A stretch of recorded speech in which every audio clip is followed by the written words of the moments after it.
की आपकी सैलरी और पेंशन में कब होगा इजाफा, इससे जुड़े कुछ 5 बड़ी अपडेट्स आ गए हैं जो आपको जानना बहुत ज़रूरी है। तो इसलिए वीडियो के आखिर तक बने रहिएगा। नमस्कार, आप देख रहे हैं न्यूज़ 18, मैं हूं आपके साथ श्रुति श्रीवास्तव। केंद्रीय कर्मचारियों और पेंशनर्स की नई सैलरी के लिए 8वें वेतन आयोग ने काम तेज कर दिया है। दिल्ली के दफ्तरों से बाहर निकलकर आयोग अब सीधे अलग अलग राज्यों में जाकर कर्मचारियों की समस्याएं सुन रहा है। दरअसल केंद्र सरकार के विभिन्न विभागों में काम करने वाले करीब 1 करोड़ से ज़्यादा कर्मचारियों, रिटायर हो चुके पेंशनर्स के लिए एक बहुत ही काम की खबर है।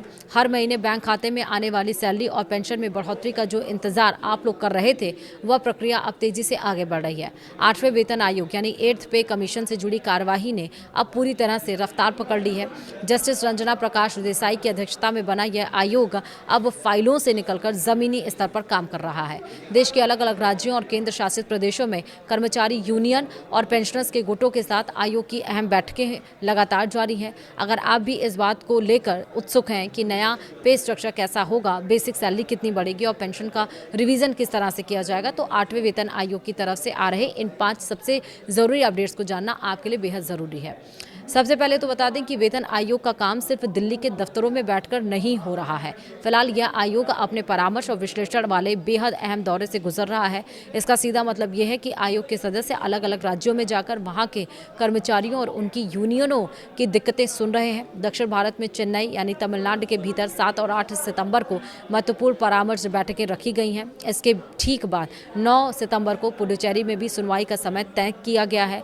उत्तर भारत की तरफ रुख करें तो चंडीगढ़ में 16 से 18 सितंबर के बीच वहां के और आसपास के राज्यों के कर्मचारी संगठनों से आमने सामने बैठकर बातचीत होगी। वहीं राजस्थान के जयपुर में 31 अगस्त और 1 सितंबर को होने वाली बैठकों के लिए आवेदन जमा करने का काम किया जा चुका है। सैलरी का नया ढांचा तैयार करना कोई आसान काम नहीं है। इसके लिए महंगाई के सूचकांक, देश के आर्थिक हालात और अलग अलग क्षेत्रों से आ रहे वित्तीय प्रस्तावों को बारीकी से समझना होता है और इसी काम को तेजी से और वैज्ञानिक तरीके से करने के लिए आयोग ने अपने कंसल्टेंट यानी सलाहकारों की नियुक्ति से जुड़े नियमों में कुछ जरूरी बदलाव किए हैं।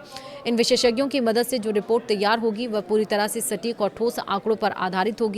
सरकारी कर्मचारियों के बीच आजकल सबसे ज्यादा चर्चा फिटमेंट फैक्टर को लेकर ही हो रही है, क्योंकि इसी से तय होता है कि सैलरी में असल उछाल कितना आएगा। आपको याद दिला दें कि 6ठे वेतन आयोग में यह फिटमेंट फैक्टर 1.86 तय किया गया था। फिर 7वें वेतन आयोग में इसे बढ़ाकर 2.57 कर दिया गया, जिससे बेसिक सैलरी में अच्छा खासा इजाफा देखने को मिला था। अब 8वें वेतन आयोग को लेकर कर्मचारी संगठनों की तरफ से लगातार यह मांग उठाई जा रही है कि फिटमेंट फैक्टर को 3.68 से लेकर 3.83 के बीच रखा जाए।